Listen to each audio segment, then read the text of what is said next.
siap untuk dilawat oleh kebenaran firman Tuhan. Terima kasih Tuhan.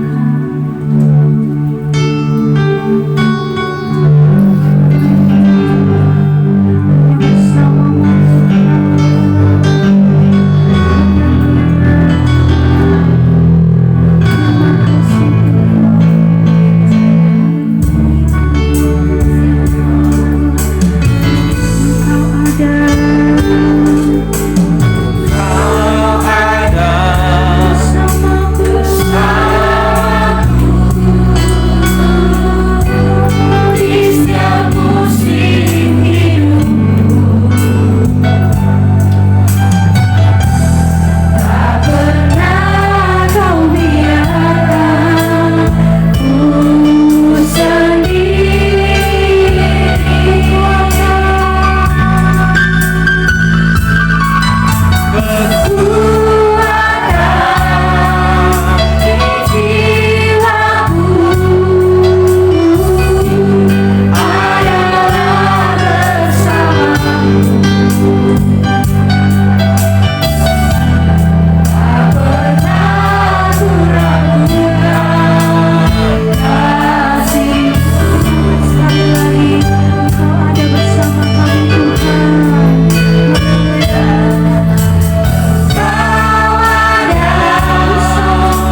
di sorga, kami mengucap syukur buat kesempatan terbaik sore hari ini. Tuhan, boleh kembali izinkan kami ada bersama-sama berkumpul, memuji, menyembah, dan menikmati hadirat Tuhan.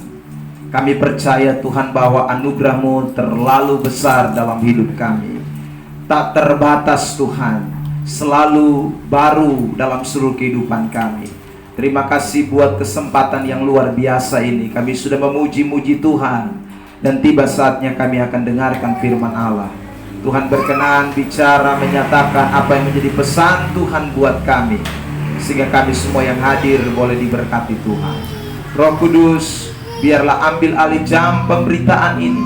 Berikan kami roh hikmat dan kuasa untuk dapat menyatakan tentang kebenaran itu, bahkan mengerti secara benar apa yang Tuhan kehendaki dalam hidup ini. Terima kasih Tuhan, hormat kemuliaan hanya bagi Tuhan. Dalam nama Tuhan Yesus Kristus kami sudah berdoa dan kami sambut firman Tuhan. Semua yang siap diberkati sore ini sama-sama katakan amin. Shalom Bapak Ibu Saudara. Terima kasih tentunya buat kesempatan yang diberikan kepada saya sore hari ini untuk berbagi berkat firman Tuhan. Tema khotbah yang akan kita perhatikan sore hari ini adalah belajar mengerti sebuah masalah.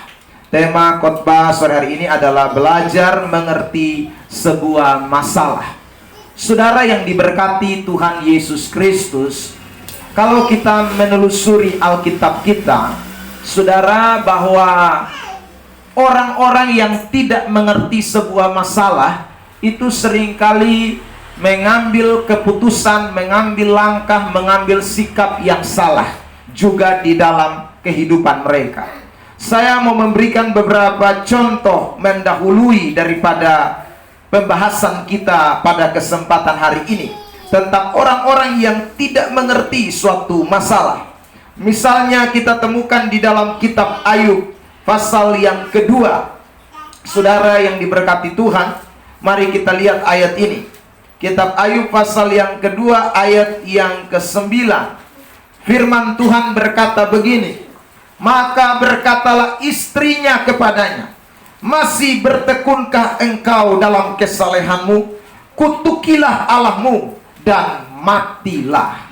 Kalau kita memperhatikan pembacaan ini, saudara, tentu ini ada alasan mengapa perempuan itu mengatakan kepada Ayub bahwa kutukilah Allahmu.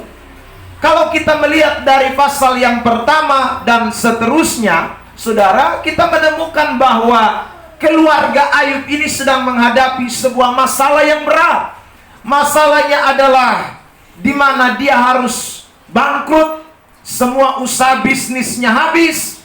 Lalu kemudian anak-anaknya juga habis. Lalu kemudian saudaraku, dia sendiri pun mengalami sakit penyakit yang luar biasa. Nah, saudara yang diberkati, melihat masalah seperti ini, istrinya atau perempuan yang tadi dikatakan di dalam ayat 9 tadi mengucapkan sebuah pernyataan. Ayub, masihkah engkau bertekun dengan kesalehanmu? Di tengah kesalehan, di tengah kesulitan yang semacam ini, di tengah kompleksnya masalah yang seperti ini, masihkah kau bertekun? Kutukilah Allahmu. Pernyataan ini tentu keluar karena memang istri Ayub tidak paham, tidak mengerti arti masalah yang Tuhan izinkan terjadi dalam kehidupannya. Saudara yang diberkati, contoh lain juga kita bisa lihat di dalam kitab Yeremia pasal yang ke-29. Saya mau ajak saudara melihat ini. Kitab Yeremia pasal yang ke-29. Juga kalau kita membaca di ayat yang ke-4 mulai 5 dan ayat yang ke-6, bagaimana Yeremia menuliskan firman Tuhan itu melalui surat yang dikirimnya kepada orang-orang yang ada di pembuangan dari Yerusalem ke Babel. Bunyi daripada surat itu di ayat 5 saya bacakan. Dirikanlah rumah untuk kamu diami, buatlah kebun untuk kamu nikmati hasilnya. Ambillah istri untuk memperanakkan anak laki-laki dan perempuan. ambilkanlah istri bagi anakmu laki-laki, dan carikanlah suami bagi anakmu perempuan, supaya mereka melahirkan anak laki-laki dan perempuan, agar di sana kamu bertambah banyak dan jangan berkurang. Ayat 7. Usahakanlah kesejahteraan kota kemana kamu aku buang, dan berdoalah untuk kota itu kepada Tuhan, sebab kesejahteraannya adalah kesejahteraanmu. Saudara, kenapa Yeremia bilang ayat 29, ayat 4 dan ayat sampai ayat 7, mereka harus kawin, mereka harus bikin rumah, mereka harus doa untuk kesejahteraan kota? Karena rupanya waktu mereka dibuang ke Babel, mereka lalu kemudian bikin mogok, saudara. Mereka tidak mau lagi hidup seperti waktu mereka hidup di Yerusalem, karena mereka pikir bahwa Tuhan sudah marah mereka. Mereka akan mati habis di tanah orang. Mereka pasti akan, saudaraku, tidak lagi memiliki sesuatu. Melihat masalah yang berat itu, mereka stop bikin kebun, stop mendirikan rumah, stop kawin mengawin, stop doa, stop. Pokoknya semuanya mereka hentikan, saudara, karena peristiwa di mana Tuhan membawa mereka ke Babel. Saudara yang diberkati Tuhan, ini sekali lagi membuktikan bahwa orang Israel pun tidak mengerti dengan maksud Tuhan, masalah yang Tuhan berikan untuk mereka hadapi. Saudara yang diberkati Tuhan, kalau kita pun tidak mengerti dengan maksud Tuhan di balik setiap masalah, cenderung kita akan berperilaku seperti istri Ayub, atau juga seperti orang-orang Israel. Saudara yang diberkati Tuhan, berapa banyak orang, saudara, minta maaf, ini tidak semua, tapi ada tertentu ya, kalau dia pernah mengalami masalah rumah tangga, saudaraku, maka dia bilang sutobat, beta son akan ulang lagi. Saudara yang diberkati ya, akhirnya mungkin itu juga bisa menjadi sesuatu faktor. Dia bilang, kalau anakku nanti kamu besar, ingat, tak usah nikah, lebih baik. Karena mama dulu sama, dulu mama juga pikir laki-laki semua tuh baik. Ternyata apa? Lupung bapak ini memang dia pukul mama tiap hari. Dia son perhatikan, mama kasih tahu memang lu anak tak usah kawin lagi. Pokoknya biar sake mama janda seumur hidup. Ya saudara yang diberkati Tuhan, itu karena dia melihat masalah itu dari kacamata yang salah. Dia tidak mengerti. Ada berapa banyak orang yang ketika berpacaran, saudaraku, diputus terus. Karena diputus terus, dikecewakan terus, dia bilang, aku titi batu, aku tidak akan nikah seumur hidupku. Nah ini juga saudara, dia tidak memahami masalah yang seharusnya dia mengerti secara baik. Ada berapa banyak orang yang waktu melayani Tuhan juga ketika menghadapi masalah bertubi-tubi di tengah pelayanan, dia juga bilang, tak usah melayani lah. Bilang melayani Tuhan berkati, melayani Tuhan tolong. Mana buktinya yang ada susah terus? Akhirnya orang-orang ini kemudian berhenti melayani Tuhan. Ini adalah karena tidak mengerti arti masalah yang Tuhan izinkan terjadi dalam hidup ini. Saudara yang diberkati Tuhan, mungkin hari-hari ini juga kita sudah doa, puasa, COVID tidak tahu habis-habis juga. Ya saudara, Corona yang ini belum selesai, muncul lagi varian baru yang namanya B117. Kemarin saya baca lagi ada N9 apa kok, beta justru lupa, N934 kako. Itu semua dari ke plat nomor, saudara, plat oto dong ya. Jadi ini varian baru, ini mulai muncul terus. Ya, saudara yang diberkati Tuhan, mungkin kita berkata, Tuhan di mana? Masalah tidak tahu habis-habis. Dan saudaraku, ada banyak orang yang mungkin sudah kesal, putus asa. Tapi hari ini kita mau belajar dari firman Allah, bahwa kalau Tuhan izinkan sesuatu terjadi, mari kita mengerti ada berbagai maksud Tuhan di balik persoalan yang Tuhan izinkan terjadi. Amin. Amin. Bilang samping kiri kanan, kamu harus mengerti setiap masalah yang terjadi. Hari ini saya mau ajak kita untuk belajar dari seorang yang bernama Yusuf. Bagi saya Yusuf ini mengerti sekali masalah-masalah yang terjadi dalam hidupnya. Saudara, kita akan mulai yang pertama dengan kitab Kejadian pasal yang ke-39. Saya akan kutip mulai dari Kejadian 37 sampai dengan Kejadian pasal yang ke-45. Tapi saya akan kutip saja ayat-ayat tertentu berkaitan dengan apa yang saya mau bahas. Oke, Kejadian 39 terlebih dahulu ayat 1. Mari kita membaca ayat ini bersama-sama dalam hitungan yang ketiga. Kejadian 39 ayat 1. Baik, kalau sudah temukan katakan amin.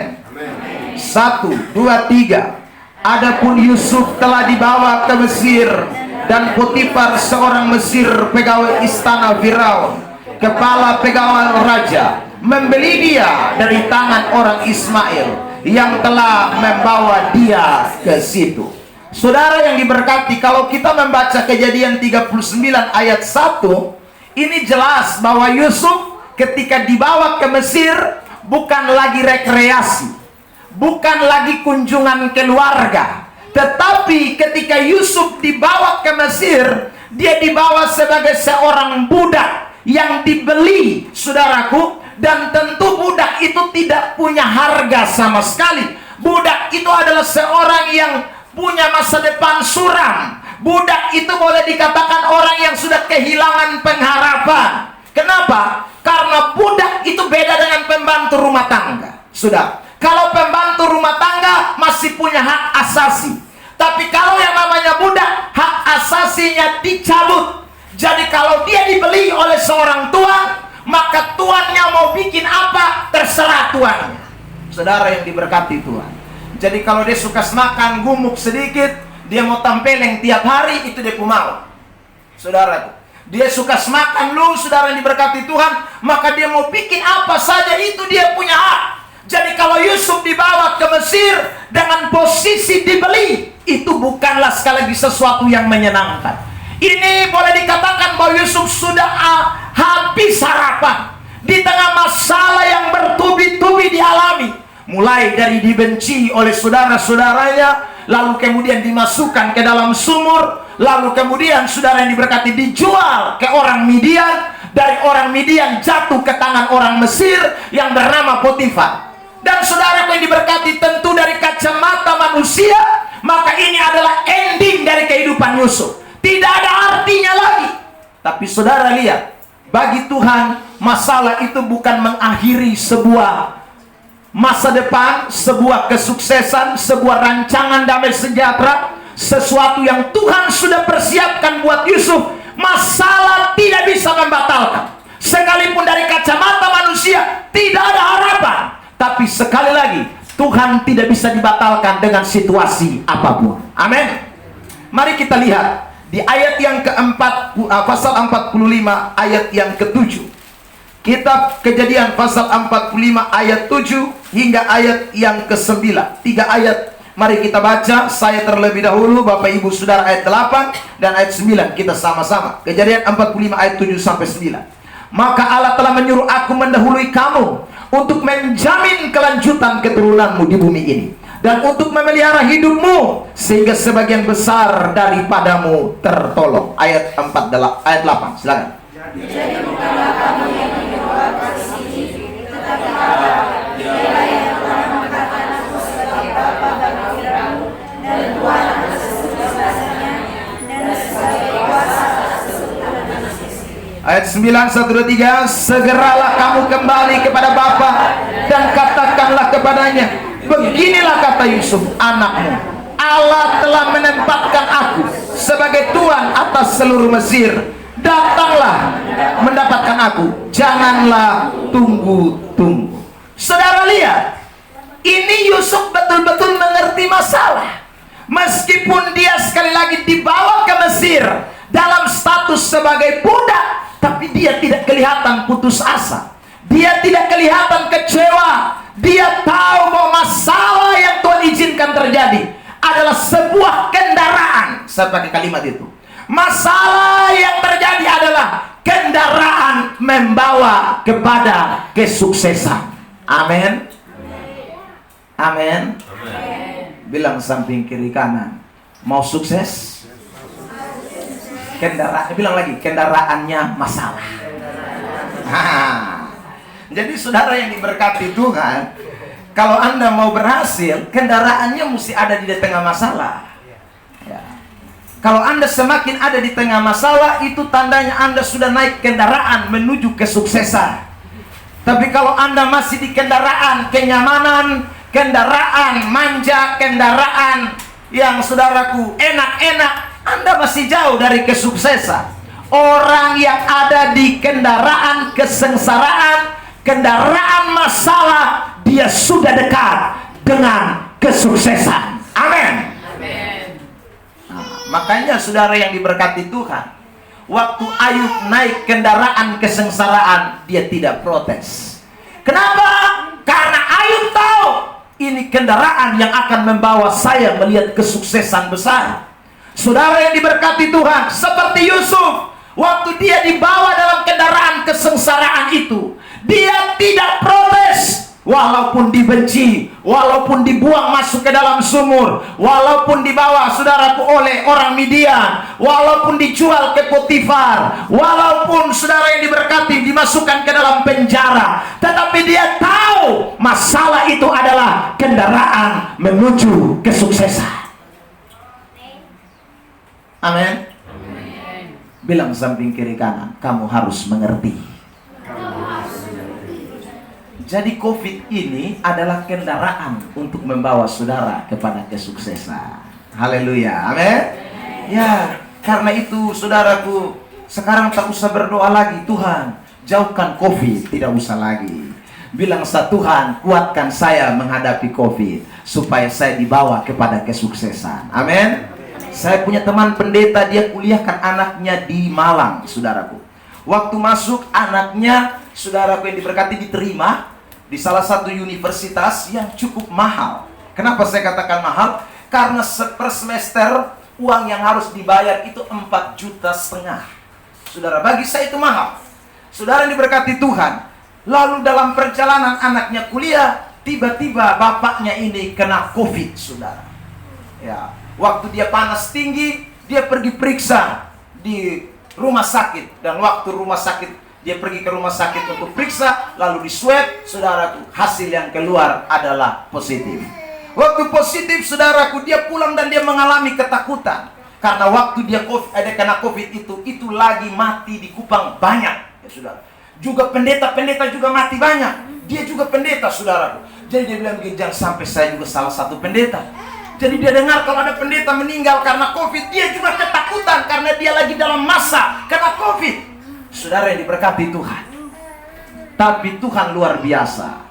Dia dalam ruang isolasi, berita tentang dia kena COVID itu kemudian sampai di kampus di mana anaknya kuliah di Malang, saudaraku. Dan dari kampus kemudian memberikan berita sukacita, saudaraku. Katanya bahwa karena bapak kena COVID, anak bapak dapat beasiswa sampai selesai. Akhirnya saudara lihat, anaknya kuliah tanpa keluar duit 1 rupiah pun sekarang. Saudara yang diberkati Tuhan. Jadi saya bilang waktu ketemu dia, saya bilang, Pak, Tuhan izinkan COVID itu luar biasa terjadi. Bapak lewat dalam ketakutan, tapi anak sukacita. Karena anak bisa kuliah 4 tahun tanpa biaya 1 rupiah pun. Saudara yang diberkati. Karena itu, waktu saudara rasa kita mengalami masalah, jangan selalu lihat negatifnya, lihat positifnya. Saudara, saya bilang seandainya Pak tidak lolos melewati COVID alias Pak mati pun aman, karena Pak anak sudah dapat beasiswa. Tapi Tuhan kasih bonus, anak dapat beasiswa, Bapak sembuh dari COVID. Itu luar biasa. Tuhan punya cara untuk membawa kita kepada keberhasilan. Kendaraannya adalah masalah. Amin. Amin. Ya. Karena itu saudara yang diberkati Tuhan, santai saja. Alami hidup ini, jalani saja. Ya, saudara. Ada banyak orang karena masalah bikin hidup jadi seolah-olah sudah tidak bisa jalan lagi. COVID bikin hidup sepertinya semua mandek habis, pelayanan jadi mandek. Tidak boleh. Seharusnya itu menjadi kendaraan membawa kita melihat berbagai hal yang Tuhan mau kerjakan dalam hidup kita. Jadi saudara yang diberkati, Anda yang rindu kesuksesan, hari ini saya mau sampaikan buat saudara, belajarlah dari Yusuf. Ketika kita mengalami sebuah masalah, sebenarnya Tuhan sedang membawa kita dalam kendaraannya Tuhan, supaya Anda boleh melihat keberhasilan-keberhasilan yang ada di depan saudara. Saudara yang diberkati Tuhan, yang kedua, apa maksud Tuhan yang kita harus mengerti dari sebuah masalah? Mari kita lihat dari Kejadian 39 ayat yang kedua sampai dengan ayat yang ke-6. Kita saut bersautan ayat-ayat ini. Kejadian 39 ayat 2, ayat 3, lalu ayat 5. Ya, saya ayat yang kedua, Bapak Mama Saudara ayat 3, ayat 5 nanti kita sama-sama. Kejadian 39 ayat 2, perhatikan, tetapi Tuhan menyertai Yusuf sehingga ia menjadi seorang yang selalu berhasil dalam pekerjaannya. Maka tinggallah ia di rumah tuannya orang Mesir itu. Ayat 3. Setelah dilihat oleh tuannya bahwa Yusuf disertai Tuhan dan bahwa Tuhan membuat berhasil segala sesuatu yang dikerjakannya. Ayat 5 sama-sama, 1, 2, 3. Sejak ia memberikan kuasa dalam rumahnya dan atas segala miliknya kepada Yusuf, Tuhan memberkati rumah orang Mesir itu karena Yusuf, sehingga berkat Tuhan ada atas segala miliknya, baik yang di rumah maupun yang di ladang. Kita lompat ayat 21 dan 23. Saya 21, Bapak Mama Saudara, ayat 23. Tetapi Tuhan menyertai Yusuf dan melimpahkan kasih setianya kepadanya dan membuat Yusuf kesayangan bagi kepala penjara itu. Ayat 23. Dan kepala penjaranya jangan mencampuri segala yang dipercayakan kepada Yusuf, karena Tuhan menyertai dia dan apa yang dikerjakannya Tuhan. Saudara, kalau kita membaca ayat-ayat tadi jelas kata Tuhan itu mendominasi.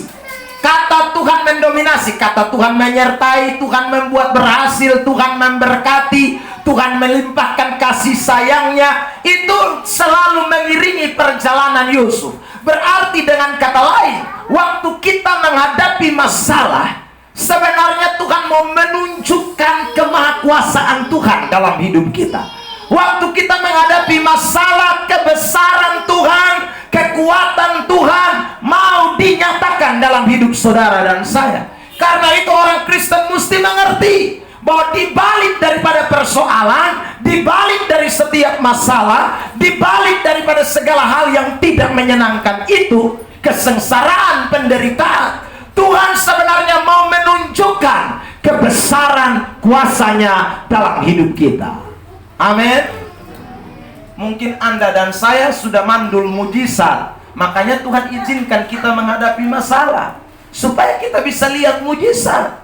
Sebab kalau kita, saudara yang diberkati, hidup hanya enak-enak saja, rasanya kita sudah tidak lihat kebesaran Tuhan. Rasanya kita jalan hanya dengan kekuatan kita, karena uang kita, karena kepandaian kita, karena bisnis kita. Tapi waktu Tuhan membuat kita ada dalam sebuah persoalan, Tuhan seolah-olah ingin menunjukkan bahwa saya Tuhan yang tidak bisa dibatasi oleh ruang dan waktu. Saya Tuhan yang tidak bisa dikendalikan oleh masalah yang kamu hadapi. Saya Tuhan yang besar. Saya Tuhan yang dapat melakukan perkara-perkara yang luar biasa sekalipun di tengah-tengah persoalan. Amin. Ya, karena itu saudara yang diberkati Tuhan, ingatlah baik-baik. Yusuf kalau dia ada di rumahnya terus, dia ini kan anak bungsu, anak manja, pakaiannya saja lebih bagus daripada dia pun saudara-saudara. Ya, dia pun bapak Yakub terlalu bikin dia spesial, saudara. Bisa saja dia tidak akan lihat kebesaran dan penyertaan Tuhan, tapi Tuhan bawa dia keluar dari kenyamanan, dibawa keluar dari situasi yang enak itu, dibawa keluar, saudara, dijual menjadi budak. Tapi di saat dia jadi budak, di saat dia jadi narapidana, disitulah dia melihat bagaimana Tuhan berkarya dalam hidupnya. Dia melihat bagaimana Tuhan mutlak bekerja dalam hidupnya. Karena itu hari ini sekali lagi saudara, kita hanya bisa lihat kebesaran Tuhan waktu kita ada di tengah-tengah masalah. Kita hanya bisa lihat kemahakuasaan Tuhan waktu ketika kita di tengah-tengah persoalan hidup. Saya baru pulang dari Soe hari Sabtu kemarin, saudara. Dalam pertemuan kami hamba-hamba Tuhan, saudara, di Hotel Blessing dari Kupang, hari Kamis, mereka bilang semua yang sampai di hotel sebelum masuk harus tes, saudara. Saya sepanjang perjalanan itu dari Kupang sampai ke Soe, ketakutan sendiri-sendiri, saudara. Ya. Positif, negatif, positif, negatif. Ya, saudaraku yang diberkati Tuhan. Ini yang ada dalam bayangan saya. Saya berdoa, Tuhan, saya mau jangan positif, negatif lah Tuhan. Ya. Kalau dulu waktu saya menikah tahun 2004, doa saya adalah, Tuhan, kalau bisa positif istri saya. Ya saudara, tapi sekarang doa ini berubah, harusnya negatif, jangan positif. Memang berita sekarang harus berubah ya saudaraku. Dulu orang senang berita positif, sekarang berita positif itu berita yang menyedihkan. Jadi kalau orang ke rumah sakit dia maunya berita negatif, jangan positif. Saya juga sama saudara. Dalam perjalanan tuh saya mau berita yang saya dengar adalah positif. Ketakutan negatif, ketakutan yang ada dalam pribadi saya. Saya sampai di apa ini? Batu Putih, saudara. Saya lihat tentara sudah jalan. Saya bilang, jangan sampai tes yang pertama. Ya, sudah. Oh ternyata hanya cek suhu saja. Ya. Lalu naik kembali, saudara, menuju ke Soe. Sampai di Soe, saudara. Teman saya beberapa masih di luar. Mereka tanya, Pak, ini kira-kira tes ini sakit kosong deh. Saya bilang, lu tanya beta TB juga lah. Mari kau tompi. Saudara ini berkata itu. Ya. Pokoknya sakit kosong deh, positif kok negatif, potong piba, potong tahu ya. Kami masuk dan saudara yang betul di depan, mereka sudah tunggu. Dan kemudian saudara mulai dilakukan tes ya. Saya maju duluan tes, saudara. Tes dan beberapa menit kemudian mereka kasih tahu bilang, Pak, negatif. Oh haleluya, puji Tuhan, masuk. Saudara yang diberkati Tuhan Yesus Kristus, terkadang memang secara psikologis kita tidak mau hal-hal yang tidak enak itu terjadi. Itu secara psikologis kita. Seperti yang saya alami, saudara yang diberkati Tuhan. Memang manusia itu psikologisnya maunya enak-enak, psikologisnya maunya yang baik-baik saja. Tetapi saudara yang diberkati Tuhan, Alkitab seringkali berbicara berbeda dengan kemauan kita. Alkitab sedang berbicara sesuatu yang terkadang bertentangan dengan psikologi kita. Secara psikologi memang tidak enak orang dibuang ke dalam sumur, orang jadi budak. Itu tidak menyenangkan, saudara yang diberkati Tuhan. Secara psikologis ini akan menekan kehidupan orang.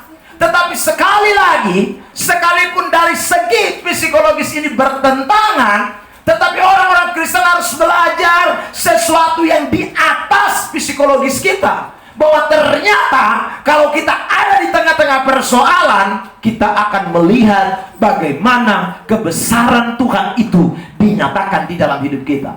Penyertaan Tuhan yang sempurna itu, mujizat Tuhan itu, saudara, dinyatakan di dalam kehidupan kita. Makanya hari ini sekali lagi, mari kita belajar dari apa yang terjadi pada Yusuf. Mau saudara melihat Tuhan menyertai saudara, maka sekali lagi, terkadang Tuhan harus bawa kita ada di tengah-tengah kesukaran. Mau lihat kasih setiap Tuhan yang tak terbatas, maka kita harus berada dalam kesukaran. Paulus pernah berkata dalam suratan 2 Korintus, bagaimana kami bisa menghibur kamu? Karena kami telah menerima penghiburan yang berlimpah-limpah saat di dalam penderitaan. Kalau mereka belum mengalami saudaraku penghiburan yang berlimpah-limpah, tidak mungkin mereka bisa menghibur orang lain. Jadi Tuhan terkadang mengizinkan kita menghadapi berbagai bentuk persoalan hidup ini supaya kita melihat kebesaran Tuhan. Saudara, ada banyak contoh di dalam Alkitab bukan? Waktu bangsa Israel menuju ke Yeriko dan waktu mereka lihat tembok besar itu, mereka lihat bahwa ini kita tidak mungkin bisa kalahkan. Saudara yang diberkati Tuhan. Tapi apa yang terjadi? Waktu Yosua melayangkan pandangannya ke Yeriko, dia melihat ada sesosok panglima tentara Allah yang berdiri, yang mengacungkan pedang. Saudara, waktu di saat sukar itulah mereka melihat bagaimana penyertaan Tuhan itu dinyatakan. Mereka bisa melihat Allah yang luar biasa. Satu kali Elisa pun berjumpa dengan pasukan yang hebat, yang kuat, saudara. Dan bujangnya berkata, Elisa, yang ada di kita lebih kecil daripada yang ada di mereka.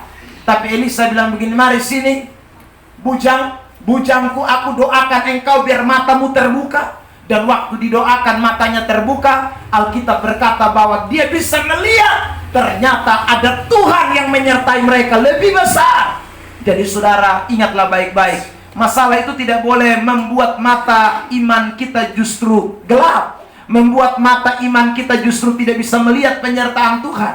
Justru masalah itu kalau kita mengerti, maka dibalik daripada masalah itu kita melihat Tuhan itu besar dalam hidup kita. Amin.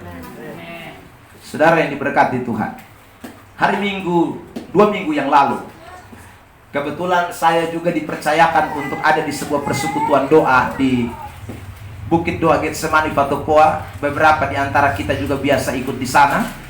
Saudara yang diberkati Tuhan, dan kami sedang membentuk sebuah badan pengurus 2 minggu yang lalu.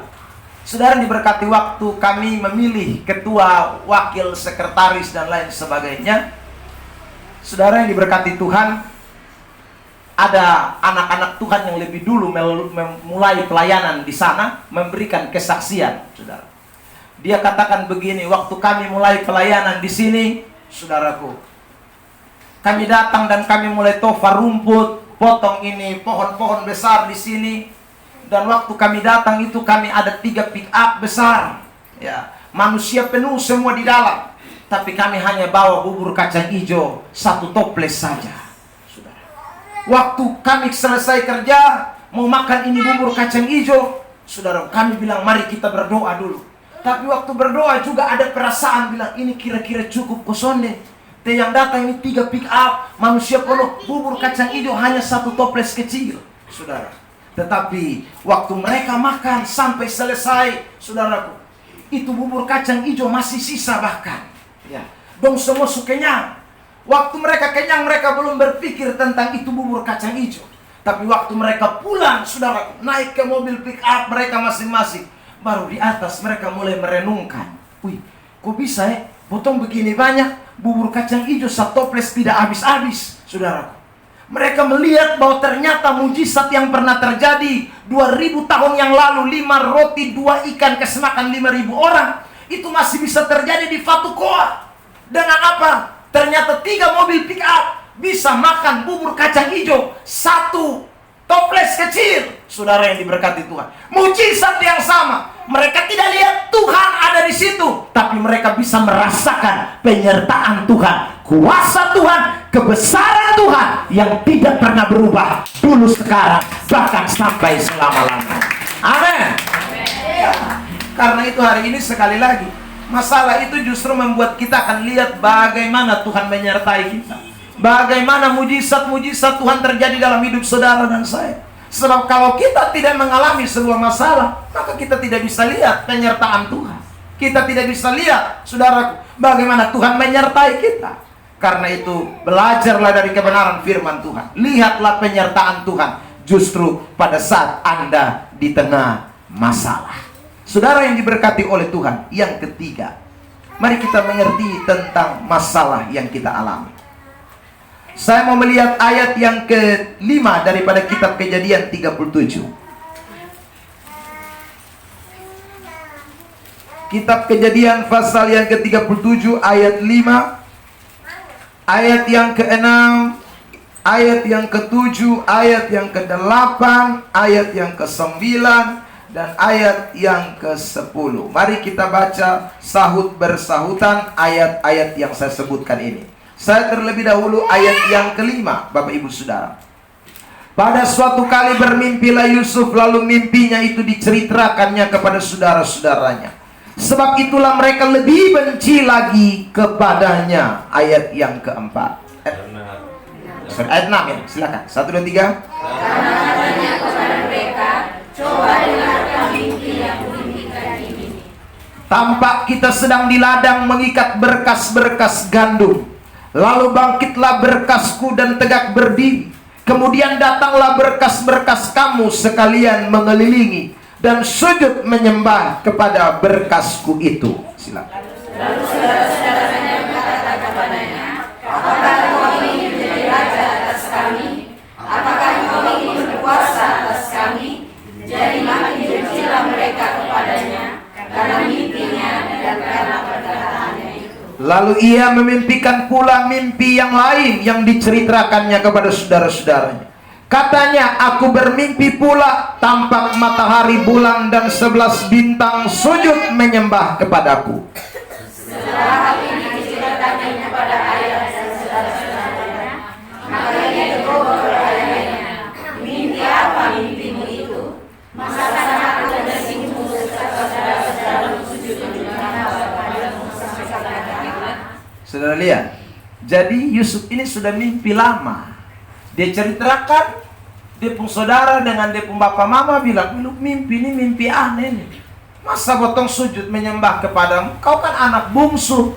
Anak bungsu itu tidak punya warisan di dalam keluarga, saudara yang diberkati. Ya, Yusuf menceritakan itu, wah itu menjadi sesuatu yang berat. Ya, Yakub marah, juga saudara-saudaranya yang lain, Ruben kakaknya apalagi. Ya saudara, seolah-olah mau ambil kekuasaan Ruben, Yehuda yang lebih kakak dari Yusuf, saudara.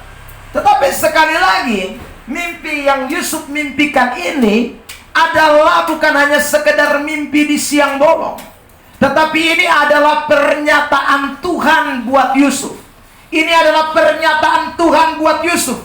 Kenapa saya sebut ini pernyataan Tuhan? Mari kita lihat Kejadian 41 ayat yang ke-45. Kejadian 41 ayat yang ke-45. Mari kita baca ayat ini bersama-sama dalam hitungan yang ketiga. 1, 2, 3. Lalu Firaun menamai Yusuf Safna Paanea, serta memberikan Asnat anak Potifera, imam di Onam, kepadanya menjadi istrinya. Demikianlah Yusuf muncul sebagai kuasa atas seluruh tanah Mesir. Jadi saudara, belasan tahun yang lalu Yusuf sudah mimpi bahwa suatu saat nanti Yusuf akan menjadi seorang yang luar biasa. Mimpinya itu, saudara yang diberkati, baru menjadi kenyataan setelah melewati berbagai masalah-masalah, penderitaan yang berkepanjangan, bukan 1-2 tahun, belasan tahun, dan itu menjadi kenyataan. Saudara yang diberkati oleh Tuhan Yesus Kristus, artinya begini. Yang ketiga, saudaraku, waktu kita mengalami sebuah masalah, sebenarnya Tuhan mau menyatakan visi mimpi-mimpinya itu di dalam seluruh kehidupan saudara dan saya. Dengan kata lain bahwa, saudaraku, masalah itu adalah alat yang Tuhan pakai untuk mengangkat kita menjadi alat Tuhan. Jadi masalah itu adalah sesuatu yang Tuhan pakai untuk memunculkan seseorang. Tanpa masalah, orang tidak mungkin bisa menjadi orang yang dipakai Tuhan. Saya berikan beberapa contoh di dalam Alkitab yang lain. Saudara lihat, untuk Daniel bisa dipakai Tuhan, Daniel harus masuk ke dalam gua singa. Untuk seorang yang bernama Sadrak, Mesak, Abednego, saudaraku yang diberkati, dipakai Tuhan, dia juga harus masuk ke dalam dapur perapian yang menyalanya 7 kali dipanaskan.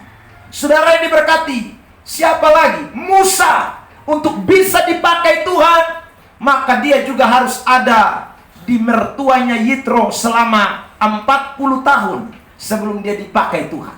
Berarti saudara yang diberkati Tuhan, tidak ada seorang yang muncul secara instan. Tidak ada orang yang muncul secara instan. Dalam hidup kekristenan, orang-orang yang akan dipakai Tuhan adalah orang-orang yang melewati berbagai bentuk penderitaan, berbagai bentuk masalah. Waktu kita menghadapi masalah, saat dimana Tuhan mau mengorbitkan kita, saat dimana Tuhan mau mengangkat kita menjadi orang-orang yang dipakai olehnya. Tanpa itu saudara tidak mungkin bisa melihat bagaimana Anda menjadi alat di tangan Tuhan. Karena itu hari ini sekali lagi, jangan lupakan ini. Saya sedang menyusun khotbah dari Getsemani sampai Golgota. Penderitaan Yesus dari Getsemani sampai ke Golgota, dan saya khotbahkan dalam minggu-minggu sengsara. Saudara yang diberkati Tuhan, kalau kita memperhatikan tentang penderitaan-penderitaan yang Yesus izinkan kita alami, salah satu maksud daripada penderitaan itu adalah tidak lain untuk mengorbitkan seseorang. Jadi kalau kita mau diorbitkan, kita mau tampil, kita mau menjadi orang yang dipakai Tuhan, saudara yang diberkati, sebenarnya tempatnya yang paling utama adalah di tengah-tengah dapur permasalahan, dapur kesulitan. Tanpa melewati dapur kesulitan, tidak ada orang bisa menjadi orang yang terlalu hebat. Kalaupun dia hebat, saudara yang diberkati, tanpa dapur penderitaan, dia akan cepat sekali hancur. Dia akan cepat sekali, saudaraku, mundur. Orang-orang yang tanpa melewati dapur penderitaan tidak tahan di dalam segala situasi. Tapi mereka yang hidupnya penuh dengan kesulitan dan kesengsaraan, tapi mereka bertahan, itulah orang-orang yang sebenarnya akan dipakai oleh Tuhan. Karena itu saudara yang diberkati Tuhan, sekolah itu tidak bisa mengangkat orang menjadi seseorang yang lebih tinggi. Kalau toh sekolah bisa mengangkat orang, tapi kalau orang itu tidak punya pengalaman di tengah masalah, dia tidak akan mungkin bisa mengatasi masalah kalau dia hadapi. Tapi sangat berbeda orang yang sudah melewati sekolah penderitaan. Mereka adalah orang-orang yang militan. Makanya Tuhan sekali lagi hanya pakai orang-orang yang demikian. Tuhan hanya bisa memunculkan orang-orang yang seperti Yusuf. Orang-orang yang benar-benar tahan bantingan. Itu orang-orang Kristen yang siap dipakai Tuhan. Satu hari mahasiswa teologi datang kebetulan saya mengajar, dan saudara biasanya mereka praktek di tempat saya, di tempat pelayanan. Waktu dulu saudara, kalau mahasiswa datang praktek, saya tidak pernah omong sesuatu hal. Saya paling bilang, datang sah, pelayanan bersama. Tetapi saudara, ketika saya mulai melihat, ternyata di tengah-tengah pelayanan banyak yang tidak betah, banyak yang tidak tahan, saudara. Maka saya bikin skenario baru, saudara. Skenario barunya adalah setiap mereka yang datang, saya akan mengajukan beberapa pertanyaan yang harus dijawab, saudara. Dan kebetulan datanglah, saudaraku, beberapa mahasiswa, 2 orang, saudara. Mereka datang, lalu kemudian mereka bilang, Pak Pendeta, kami mau praktek di sini. Waktu mereka bilang mau praktek, saya bilang, ini gereja terbuka selebar-lebarnya buat semua orang yang mau datang. Saudara, apalagi kalian calon-calon pendeta, calon hamba Tuhan, saya siap menerima. Tapi saya pakai kata tapi. Sebelum kalian ada di sini, saya punya beberapa pertanyaan yang harus kalian jawab. Lalu mereka bilang, siap Bapak. Ya. Akhirnya saya tanya. Pertanyaan yang pertama dijawab dengan sejujur-jujurnya. Apakah kalian siap cuci mobil? Siap Bapak. Pertanyaan kedua, apakah kalian siap cuci baju? Siap Bapak.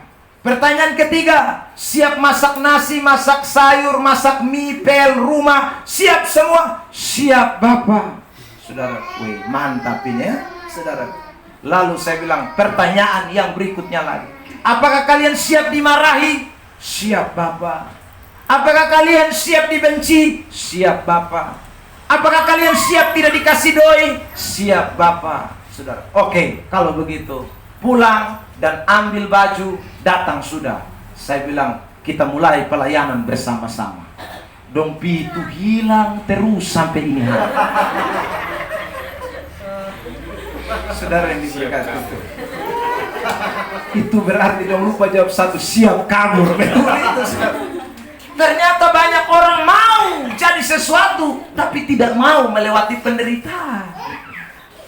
Saudara yang diberkati Tuhan, ya, ternyata banyak orang ini mau berhasil, tapi tidak mau lewati penderitaan. Itu ada sekolah di mana itu? Ya, saudara yang diberkati, saya bilang tidak bisa. Lu sudah belajar semua ilmu, homiletik, hermeneutik, ekspositori, segala macam, lu belajar habis. Tafsir Alkitab, ya. Tapi kalau kau tidak belajar bagaimana penderitaan di tengah pelayanan, lu tidak kuat, Pak. Lu tidak kuat, nyong, nona. Jadi karena itu beta son tanya lu kuasai bahasa Ibrani? Saya tidak tanya. Lu kuasai bahasa Yunani? Saya tidak tanya. Yang saya tanya, lu siap masak nasi, cuci piring, pel rumah, itu yang saya tanya. Saudara yang diberkati Tuhan.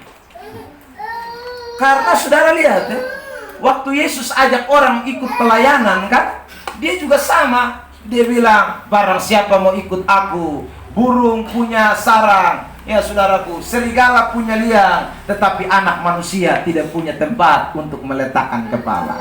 Barang siapa mau ikut aku, dia tidak boleh menoleh ke belakang. Barang siapa mau ikut aku, dia tidak boleh dikubur dari pembapa. Mesti ikut sekarang juga. Itu perkataan-perkataan tegas. Maka dari Lukas 9 ayat 60 itu saya juga terapkan sekarang. Siapa mau datang mau melayani, saya tidak tanya. Lu bisa main keyboard? Tidak tanya. Lu bisa pimpin pujian WL? Saya tidak tanya. Saya tanya lu bisa tidak dalam mengalami kesulitan dan penderitaan? Karena saya tahu orang-orang yang siap dipakai Tuhan hanya mereka yang siap menghadapi masalah kehidupan. Amin. Amin. Tanya samping kiri kanan, kamu mau dipakai Tuhan? Harus siap hadapi masalah. Amin. Ya saudara, kalau tidak siap menghadapi masalah, jangan mimpi dipakai Tuhan. Ya saudara, jangan pernah mimpi. Kalaupun dipakai, itu dipakai manusia. 1-2 tahun lengser. Saudara, tetapi kalau Anda mau dipakai Tuhan, jadilah orang-orang yang siap melewati berbagai penderitaan. Amin. Kiranya Tuhan Yesus memberkati kita dengan ini firman, sehingga kita menjadi orang-orang yang terus menyatakan tentang Tuhan dalam hidup kita. Tuhan Yesus memberkati. Sama-sama kita katakan, saya mau belajar di tengah masalah. 1, 2, 3. Saya belajar di tengah masalah. Sekali lagi. Saya belajar.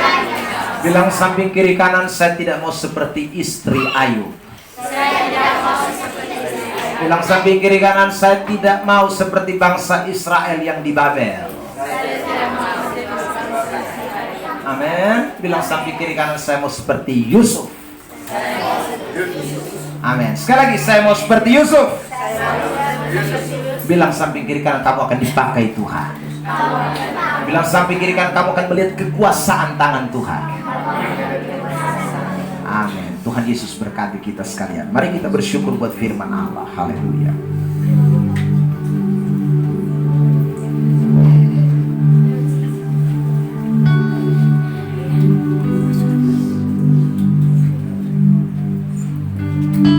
Bagaikan bencana siap dibentuk. Ku mau sepertimu Yesus.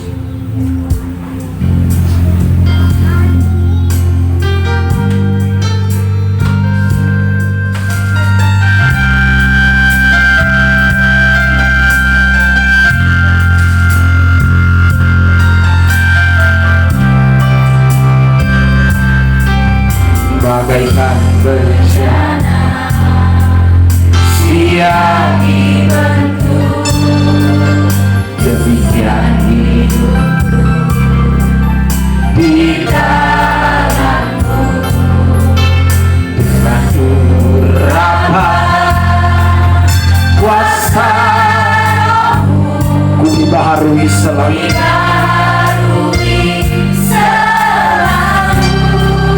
Jadikan ku alat dalam rumah-Mu Tuhan. Dalam inilah hidupku di tangan-Mu. Bentuklah. Amin, amin, amin, amin. Pakailah sesuai rencana. Ku mau seperti-Mu Yesus.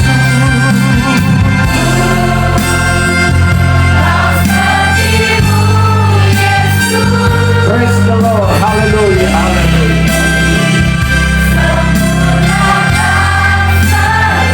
Dalam setiap jalan memuliakan. Sekali lagi, ku mau seperti-Mu Yesus.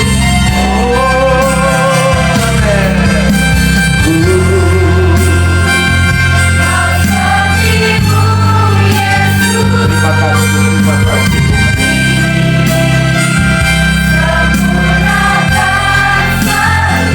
Dalam segenap jalan,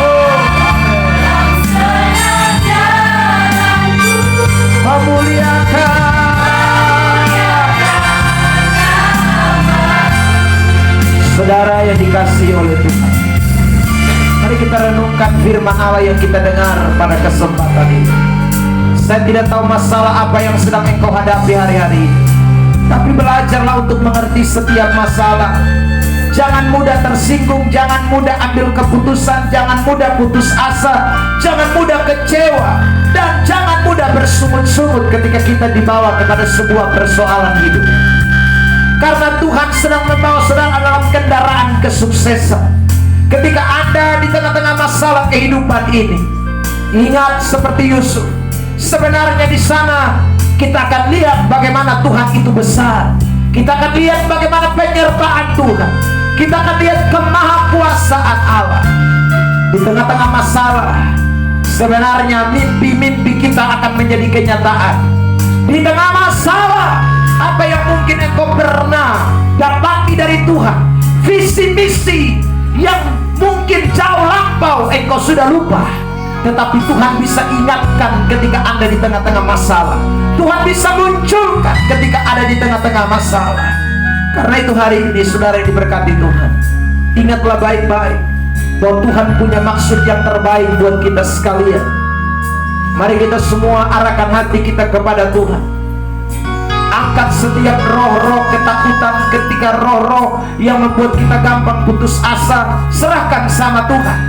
Biar rohnya memampukan kita untuk terus berjalan dalam kehendak-Nya, sesuai dengan maksud, sesuai dengan keinginan, sesuai dengan apa yang Tuhan inginkan dalam hidup kita. Haleluya Yesus. Pujian ini kita naikkan dengan lebih sungguh. Sekali lagi, haleluya. Bagaikan bencana kami siap dibentuk. Inilah hidupku.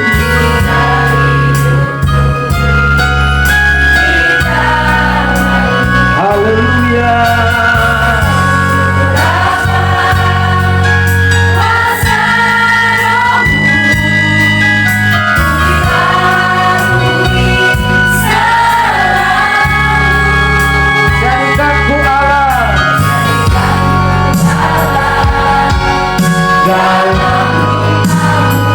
Inilah hidupku.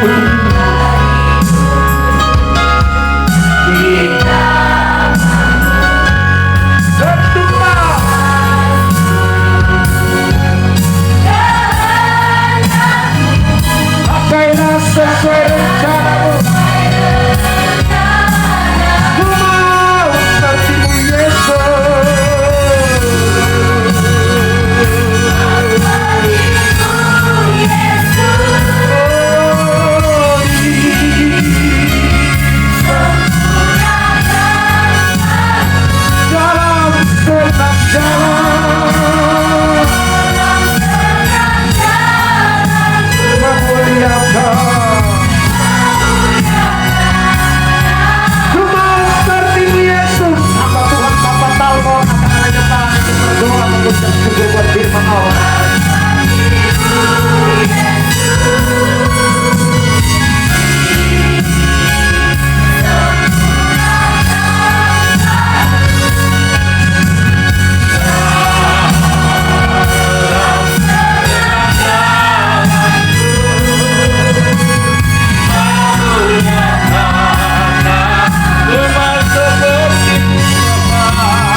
Bapa di sorga, Bapa dalam nama Tuhan Yesus Kristus, kami mengucap syukur dalam tuntunan kuat kuasa Roh Kudus-Mu telah menyertai hamba-Mu sebagai juru bicara pada sore hari ini. Dari kebenaran Tuhan telah disampaikannya, sungguh melawat dan memberikan kami pemahaman yang lebih mendalam tentang bagaimana sikap kami orang-orang yang percaya pada Tuhan sebagai anak-anak Tuhan.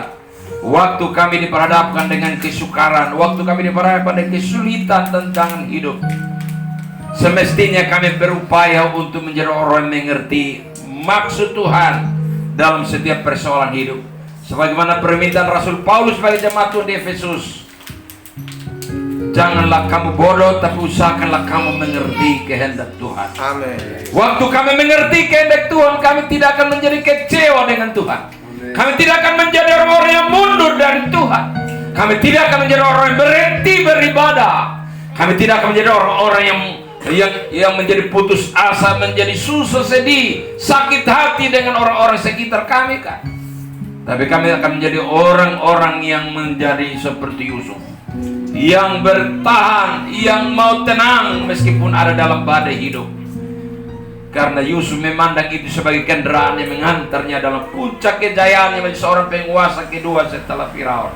Dia menjadi orang yang sukses, menjadi orang-orang yang sungguh-sungguh dipakai Tuhan yang luar biasa. Tidak mudah ya Tuhan. Kami lihat orang-orang yang sukses, kami iri, kami kepingin seperti mereka. Tapi kami tidak tahu kalau dia sudah melewati berbagai tahapan yang tidak mudah untuk mencapai puncak kejayaan dan kesuksesan. Kami sadari ya Tuhan, sering kami lebih kepingin berkat daripada tentang. Kami lebih suka diberkati daripada diproses untuk ada dalam berbagai keadaan yang menghimpit dan menekan, membuat kami tidak berdaya. Ajarilah kami Tuhan untuk mulai hari ini kami mengerti sudah, di balik tantangan ada berkat. Dalam berkat sementara kami dipersiapkan untuk berurusan dengan tantangan. Dua hal ini tidak mudah untuk kami melewati ini kalau tanpa sebuah pengertian yang benar tentang maksud-maksud Allah. Terima kasih Bapa, Tuhan dapati kami hari ini. Kalau kami mulai tawar hati, kalau kami mulai kecewa, kalau kami mulai tidak ada semangat untuk beribadah, karena berbagai tekanan, karena berbagai kekurangan, himpitan, ada berbagai beban masalah hidup, rumah tangga dan keluarga sampai kerja. Tuhan lepaskan kami dari semuanya itu. Setelah kami dengar firman Allah berkuasa mengubah kami menjadi orang-orang yang melihat lebih dari sekedar yang kami lihat di depan mata kami. Karena kami harus memandang lebih jauh. Ajarilah kami seperti Paulus mengajarkan jemaat di Korintus. Kami tidak melihat apa yang kami lihat, tapi kami melihat apa yang kami tidak lihat. Sebab yang kami lihat itu sementara, yang kami tidak lihat itu bersifat kekal dan sesuatu yang indah di dalam semua, di balik dari semua itu. Terima kasih Bapa buat firman Tuhan. Kami terberkati sekali hari ini. Berkat yang sama juga oleh bagi hamba-Mu dalam rumah tangga dan pelayanan tugas yang Tuhan kerjakan. Anak-Mu semakin hari Tuhan pakai dia kapan di mana saja, selalu mempesona banyak orang untuk datang pada Tuhan memuliakan Engkau. Kami sekalian yang dengar firman sebagai rumah tangga, sebagai suami, sebagai anak-anak, Tuhan tolong kami. Kami pulang sebentar dalam sebuah keputusan untuk kami mau belajar dari seorang sosok Yusuf yang semakin bertahan dalam penderitaan, karena dia tahu penderitaan itu menghantarnya menjadi orang yang sukses. Terpujilah Tuhan buat firman melalui kami hari ini. Kami siap untuk memberkati pekerjaan Tuhan yang apa yang kami terima dari tangan Tuhan. Kuduskan berkati persembahan kami bawa hari ini, memuliakan nama-Mu, tetapi juga melancarkan pelayanan misi Tuhan di sini di mana-mana. Dalam nama Tuhan, haleluya, amin. Amin.